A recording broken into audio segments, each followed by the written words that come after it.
లూకా సువార్త 19వ అధ్యాయము 4వ వచనాన్ని చదువుకుందాం. అప్పుడు యేసు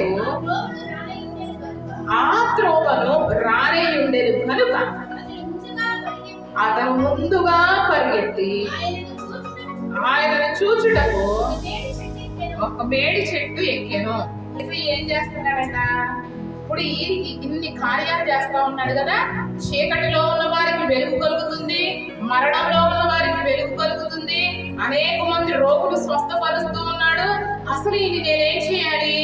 ఒక్కసారైనా ఏం చేయాలి? ఆయన్ని చూడాలి అనుకున్నాడు, కానీ ఏం చేయలేకపోతా ఉన్నాడు, చూడలేకపోతూ ఉన్నాడు. ఎందుకంటే యేసయ్య కాలు పెడితే కుప్పలుగా ఏమొచ్చేవారట జనాలు.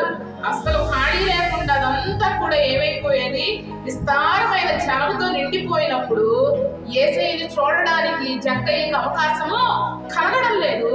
అయితే ఇప్పుడు ఈయన ఏం చేస్తున్నారంటే, ఆయనకు ఒక వార్త వినబడింది, ఇదిగో ఈ ప్రాంతం గుండా యేసయ్య వెళుతూ ఉన్నాడు. కాబట్టి ఇప్పుడైనా నేను ఏం చేయాలి? ఈ రోజైనా అందరూ చెప్పండి, ఈ రోజైనా నేను యేసయ్యని చూడాలి. అందరూ చెప్పాలి, ఈ రోజైనా నేను యేసయ్యని చూడాలి, ఈ రోజైనా నేను యేసయ్యని చూడాలి అని చెప్పి యేసయ్య వస్తున్నాడని ఆయనకి తెలిసినప్పుడు యేసయ్య కంటే ముందే వచ్చేసాడట. అందరూ చెప్తారా? గట్టిగా చెప్పాలి. యేసయ్య కంటే ముందుగా ఏం చేశాడట? ఆ త్రోవకు యేసయ్య ఆదారి గుండానే వస్తున్నాడు కాబట్టి యేసయ్య కంటే ముందుగానే ఏం చేశాడట? ఆ స్థలానికి వచ్చి అక్కడ ఒక చెట్టు ఎక్కి ఏం చేస్తా ఉన్నాడు? యేసయ్యని చూస్తా ఉన్నాడు. ఈరోజు మనం కూడా దేవుని కార్యాల కొరకు ఏం చేయాలి? ముందుగానే పరుగులెత్తాలి. ఏం చేయాలట?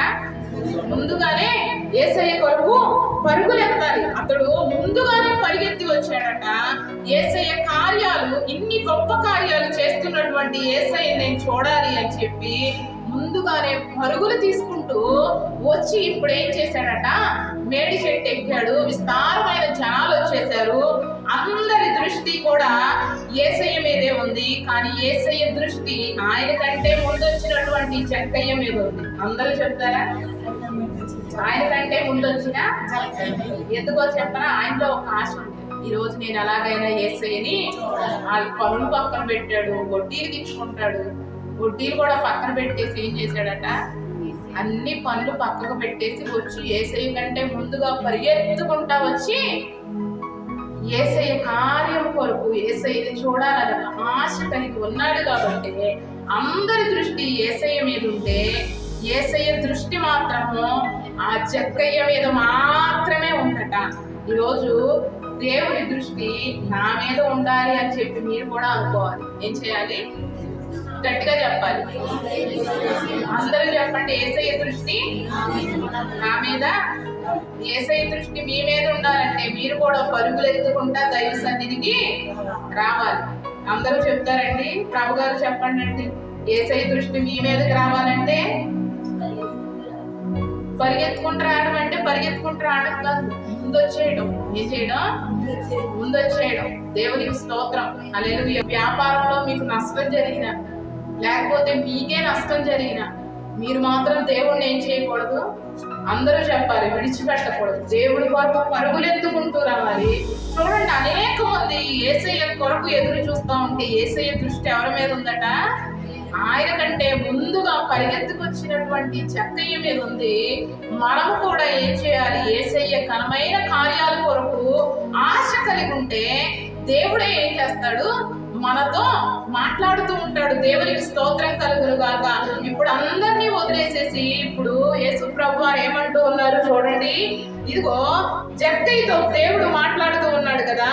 ఇప్పుడు ఆయన అంటూ ఉన్నాడు చూడండి, యేసు ఆ చోటికి వచ్చినప్పుడు కనులెత్తి చూచి, జక్కయ్య త్వరగా దిగుము, నేడు నేను నీ ఇంట ఉండవలసినది. దేవునికి స్తోత్రం కలుగును గాక.